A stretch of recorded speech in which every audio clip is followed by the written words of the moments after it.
శ్రీకృష్ణ పరబ్రహ్మణే నమః. నిన్నటి పారాయణంలో మనం దక్షుడు శివుడిని అనేక రకాలైన మాటలు అన్నాడు. మర్యాద లేనివాడని, మత్త ప్రచారుడని, ఉన్మత్త ప్రియుడని, ఇలా రకరకాల మాటలు అన్నాడు. ఆ మాటలకి ఎందుకు ఆయన్ని ఎలా అన్నారు, ఆయన చేసే పని ఏమిటి, దానికి అర్థం ఏమిటి అనేవి మనం తెలుసుకుంటున్నాం. ఇంకా దిగంబరుడు అని తిట్టాడు, బట్ట కట్టుకోడు అని. దానికి రెండు అర్థాలు ఉన్నాయి. దిగంబరుడు అంటే అంతటా వ్యాపించాడు కాబట్టి దిక్కులను వస్త్రంగా కట్టుకున్నవాడు అని అర్థిస్తుంది. చూడండి, ఒక స్త్రీ కొన్ని కోట్ల విలువైన బంగారాభరణాలు వేసుకుందనుకోండి, కానీ బట్ట కట్టుకోకుండా బయటకు వస్తే ఏమంటారు? ఒక మానమర్యాదలు లేవు, వస్త్రం ధరించకుండా బయటకు వచ్చింది అంటారు. ఒక స్త్రీ పసుపుతాడు మెడలో వేసుకుని, నల్లపూసలు మెడలో వేసుకుని, తక్కువ వేల చీర కట్టుకుని బయటికి వచ్చిందనుకోండి, ఆవిడ్ని మానవతి అని అంటారు. ఎందుచేతనంటే ఈ శరీరం వేరొకరిని గౌరవించవలసింది, ఈ శరీరం వేరొకరిని ఆకర్షిస్తోంది అనే భావన ఉన్నంతకాలం దీనికి బాహ్యం నందు వస్త్రం అవసరం, అంతరం నందు దీనికి భక్తి అన్న వస్త్రం అవసరం. శంకరుడు కట్టుకోకపోవడానికి ఆయన మీద ఎవరున్నారని ఆయన కొలుస్తాడు? ఉన్నది ఒక్కడే, పరబ్రహ్మం. నారాయణ శివ రెండూ ఒకటే. ఆయన ఎవరిని కొలవాలి? ఆయనకు భక్తి ఏమిటి? తాను పొందవలసినది వేరొకటి లేదు కాబట్టి ఆయన భక్తి వస్త్రం కట్టుకోడు. ఇది దిగంబరుడు అంటే. ఇంకా ఏమన్నాడు? భూత ప్రేత పరివృతుండు, ఎప్పుడూ భూతాలని ప్రేతాలను వెంట పెట్టుకుని తిరుగుతూ ఉంటాడు అన్నాడు. సాధారణంగా శివుణ్ణి నింద చేసేవాళ్ళు ఈ మాట అంటూ ఉంటారు. ఒక మాస్టారు ఒక ఆయన ఉన్నాడనుకోండి, ఆయన చాలా గొప్పగా పాఠం చెప్తూ ఉంటాడు. ఈ పాఠం చెప్పే మాస్టారు 100కి 95 మార్కులు 96 మార్కులు అంతకంటే ఎక్కువ మార్కులు తెచ్చుకునే పిల్లలను మాత్రమే అభిమానిస్తాడు. ఎందుకంటే 35 మార్కులు వచ్చే పిల్లవాడిని అతను కన్ను కూడా ఎత్తి చూడడు. వాళ్ళ హోంవర్క్ పుస్తకం కూడా చూడడు. వాడికి ఇంకొక మాట పాఠం చెప్పడు. వాడికి ఏదైనా డౌట్ వచ్చినా కూడా ఆ సందేహాన్ని తీర్చకుండా ఈ 35 మార్కులు వచ్చే పిల్లవాడికి ఎప్పటికైనా టీచర్ అవుతాడా, వాడేమన్నా వాడికి ఎందుకు చెప్పడం అనే ఉద్దేశంతో ఉంటూ ఉంటారు. ఆయన ఎక్కువ మార్కులు తెచ్చుకునే పిల్లలకే టీచరు. మరి కింద స్థాయిలో వారికి కూడా ఒక అధ్యాపకుడు ఉండాలి కదా, ఆశ్రయించడానికి ఎవరో ఒకరు ఉండాలి కదా. ప్రపంచంలో భూతములు ప్రేతములు కూడా జీవులే, అవి కూడా సృష్టిలో ఉన్నాయి. అవి ఎవరిని ఆశ్రయించి మరలా మంగళత్వాన్ని పొందుతాయి? అందుకే జగత పితరవు వందే పార్వతీ పరమేశ్వరవు అని పేరు. తండ్రికి ఓ 3 కొడుకులు ఉన్నారనుకోండి. పెద్ద కొడుకు ఐఏఎస్ అయ్యి ప్రభుత్వ ఉద్యోగంలో ఒక పెద్ద పోస్టులో ఉన్నాడు. రెండవ కొడుకు ఐపీఎస్ అయ్యి పోలీసు డైరెక్టర్ జనరల్గా ఉద్యోగం చేస్తున్నాడు. ఇంకా మూడవ వాడికి ఒక్క అక్షరం ముక్క కూడా రాలేదనుకోండి, 6-7 కొట్లలో పద్దులు రాసుకుని జీవితం గడుపుతున్నాడు. తండ్రి తన షష్ఠపూర్తికి ఐఏఎస్ని ఐపీఎస్ని పిలిచి, మూడో వాడిని నీకు చదువు రాలేదు, పొరపాటు నీవు మాత్రం రావద్దు, నువ్వు 4 కొట్లలో పద్దులు రాసుకుంటున్నావు అని అంటాడా? ఎప్పటికీ అనడు. ముందు ఎవరిని పిలుస్తాడంటే ఈ చిన్న కొడుకు దగ్గరికే వెళ్ళి, ఒరే అన్నయ్యలు ఇద్దరూ పట్టుకు వస్తారు, నువ్వు లేనిపోని మెహర్బానీలకు పోయి నాన్నగారికి అమ్మకి పెడదామని నువ్వు కూడా ఎగరలేని ఎత్తుకు వెళ్ళి నాకు అమ్మకి 5,000 10,000 పెట్టి పట్టుకురాకు, ఎవరికీ తెలియక్కర్లేదు, ఈ 10,000 రూపాయలు నీ దగ్గర ఉంచుకుని బట్టలు కొని అందరిలో పట్టుకొచ్చి పెట్టు అని చెప్తాడు. తండ్రి కనుక ఈ మాట అంటాడు, అడుగున ఉండిపోయిన వాడి మీదే అభిమానం చూపిస్తాడు. ఆ మనవాడి దగ్గర ఆ వాడిని దగ్గర పెట్టుకుని చదివిస్తాడు. ఎవడు వెనకపడిపోయాడో వాడి గురించి తాపత్రయపడిపోతాడు తండ్రి. అలాగే తల్లి కూడా చూడండి, ఎవరైనా సరే కొంచెం బలహీనంగా ఉన్నవాడికి కాస్త పెరుగు అది వేసి పెడుతూ ఉంటుంది, మామూలు వాళ్ళకి కొంచెం మజ్జిగలా పోసిన, ఎందుకంటే వాడికి కొంచెం ఆరోగ్యంగా ఉంటాడేమో అని. అది తల్లిదండ్రుల ప్రేమ అంటే. ఇక్కడ తండ్రి చూడండి పిల్లాడి గురించి ఎంత తాపత్రయపడిపోతున్నాడో. అలాగే శివుడు కూడా భూతప్రేతములు కూడా తాను ఆశ్రయమై ఉంటాడు. స్వామి ఎంతటి విశాల హృదయుడో చూడండి. ఇప్పుడు అలా అనడంలో ఆయనకు స్తోత్రం అయిందా నింద అయిందో చూడండి, గమనించండి. ఇంకా ఏమన్నాడు ఆయన?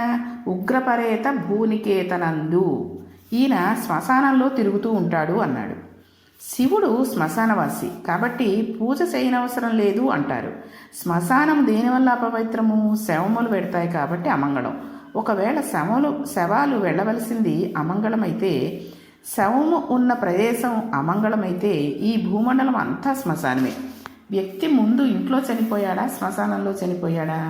ఇంట్లో చనిపోయి శ్మశానానికి పెడతాడు, ఆసుపత్రిలో చనిపోయి శ్మశానానికి పెడుతున్నాడు. చావు అనేది శ్మశానంలో రాలేదు, బయట ఎక్కడో వచ్చింది. పిండాండము బ్రహ్మాండంలో కలిసిపోతున్న పవిత్ర ప్రదేశం శ్మశానం.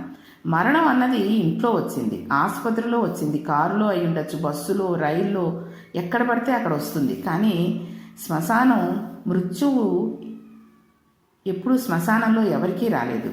చచ్చిపోయిన తర్వాత అందరూ వదిలేస్తారు, నావాడన్నవాడు ఒక్కడూ రాడు. చూడండి, నా భార్య భార్య అంటూ ఉంటారు. ఆయన ఆఖరి ఊపిరి అయిపోతుంటే, ఎగ ఊపిరి వచ్చేస్తుంటే ఆవిడ గుండెలు బాదుకుని ఇంట్లోనే ఏడుస్తూ నిలబడిపోతుంది.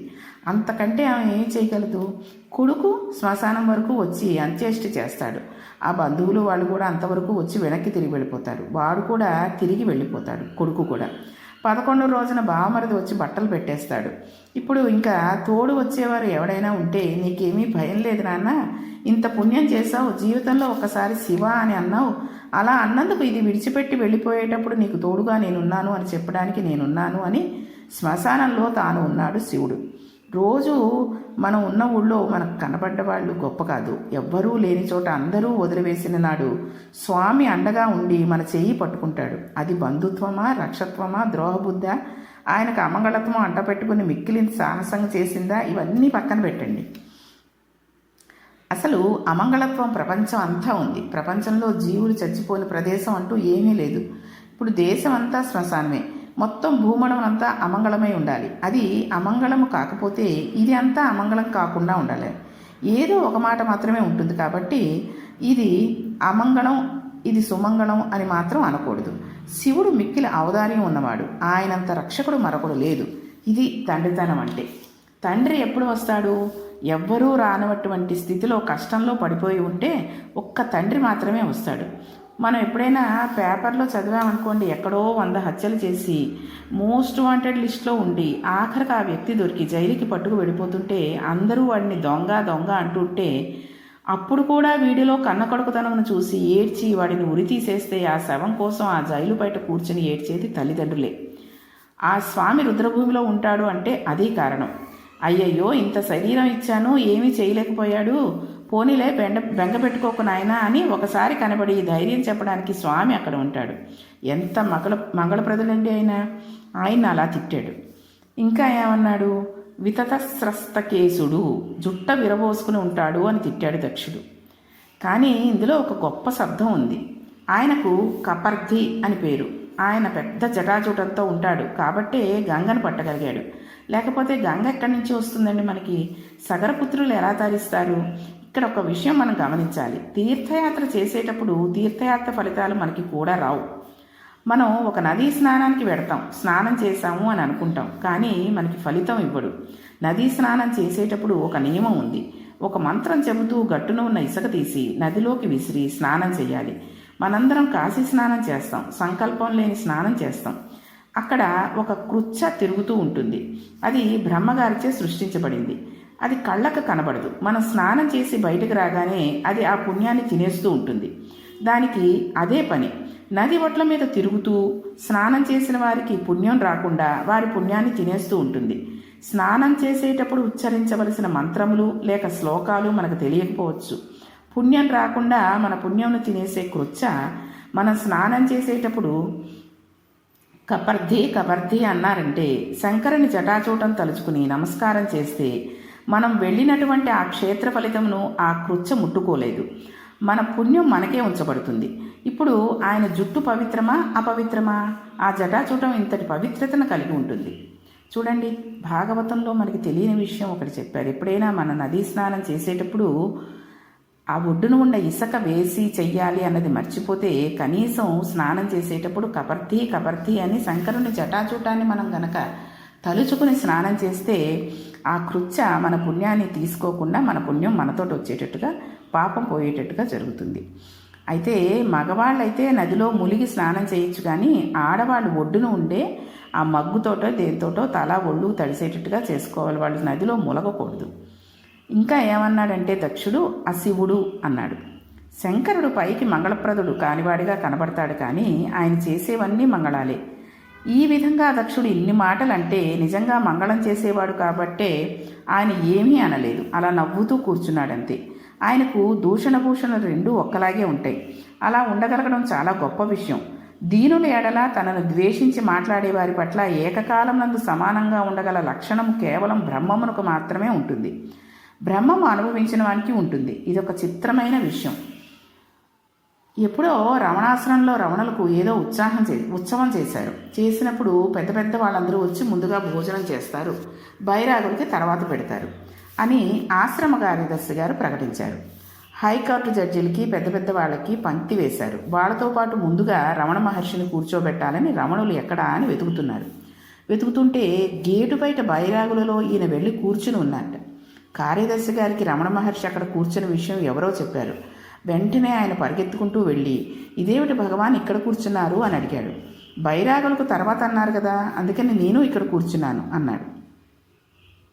ఎంత ఆశ్చర్యమో చూడండి. అటువంటి వారికి లోపల ఒకటి దాచుకోవడం, బయటకు ఒకటి మాట్లాడడం ఉండదు. గోప్యం లేకుండా ఎంతో చక్కగా అరమరికలు లేకుండా కలిసిపోయి ఉంటారు.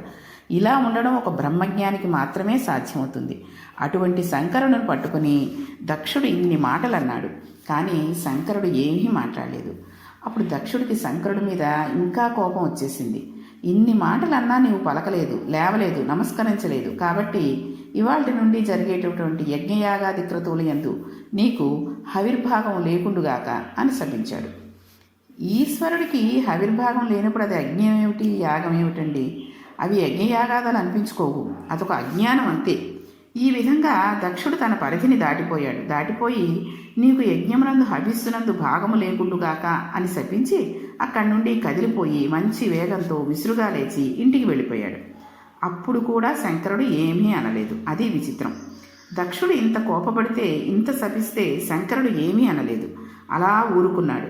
మనం అగ్నిహోత్రం మీద కోపం వచ్చి దిక్కుమాలిన అగ్నిహోత్రం అని కొబ్బరి చిప్ప పెట్టి అగ్నిహోత్రాన్ని కొట్టామనుకోండి, అప్పుడు అగ్నిహోత్రానికి ఏదైనా తగులుతుందా? కొబ్బరి చిప్ప కాలిపోతుందా? కొబ్బరి చిప్ప కాలిపోతుంది తప్ప అగ్నిహోత్రానికి ఏమీ కాదు. అది రగిలిపోతున్న బ్రహ్మం, దానికి శాపం ఏం తగులుతుంది? దక్షుడు అది అర్థం చేసుకోలేకపోయాడు. తన పాడైపోతున్నాడని తెలుసుకోలేకపోయాడు. కానీ లోకంలో ఒక విచిత్రమైన తీరు ఉంటుంది. అసలు వాళ్ళు బాగానే ఉంటారు, అక్కర్లేని వాళ్ళకి లేనిపోని భేషజాలు చాలా ఉంటాయి. శివుణ్ణి దక్షుడు తిడుతూ ఉంటే భృగువుకి సంతోషం కలిగింది. భృగువుకి కొంచెం విష్ణుప్రీతి ఎక్కువ. అందుచేత శివుడు విష్ణు కన్నా భేదం అనుకుని దక్షుడు శివుణ్ణి తిడుతుంటే కానీ అని దక్షుడికి సంజ్ఞ చేశాడు. ఇవన్నీ చూశాడు నందీశ్వరుడు. ఈయనకు శివుడంటే ఇష్టం, ఈయన శివుని వాహనం కదా, ఈయనకి ఎక్కడలేని కోపం వచ్చేసింది. మా శంకరుని పట్టుకుని ఇంత శాపాలు, ఇన్ని మాటలు అంటాడా? నేను శపిస్తున్నాను దక్షుణ్ణి. దక్షుడు ఇవాటి నుండి సంసారం నందు పడిపోవుగాక, భార్య యందు రమించుగాక, కామమునకు వసుడవు కాక, మధురమైన ఆహారాన్ని తినడం, రకరకాలైన ఆహారాన్ని తినడం నందు వ్యగ్రత కలుగుగాక, వేదం చేత ప్రతిపాదింపబడిన పూర్వభాగమునందున్న కర్మయందు లంపటుడు అగుగాక, దక్ష ప్రజాపతిని అనుసరించిన వారికి కర్మలు తప్ప నివృత్తి మార్గమునందు ఆసక్తి కలగకుండుగాక, వారికి మోక్షము రాకుండుగాక, నిరంతరము కర్మపుణ్యము మరల జన్మము ఇలా జన్మచక్రమునందు తిరుగుచుండుగాక అని ఇన్ని శాపాలు నందీశ్వరుడు ఇచ్చేశాడు. దక్షుడు ఎన్ని తిట్టాడో నందీశ్వరుడు అన్ని శాపాలు ఇచ్చేశాడు. అయితే ఈ శాపాలు ఇచ్చిన తర్వాత ఏమైంది? అందువల్ల భృగువుకి కోపం వచ్చి ఏం చేశాడు, అది దేనికి దారితీసింది అనే విషయాన్ని రేపటి పారాయణంలో తెలుసుకుందాం. శ్రీకృష్ణ పరబ్రహ్మణే నమః.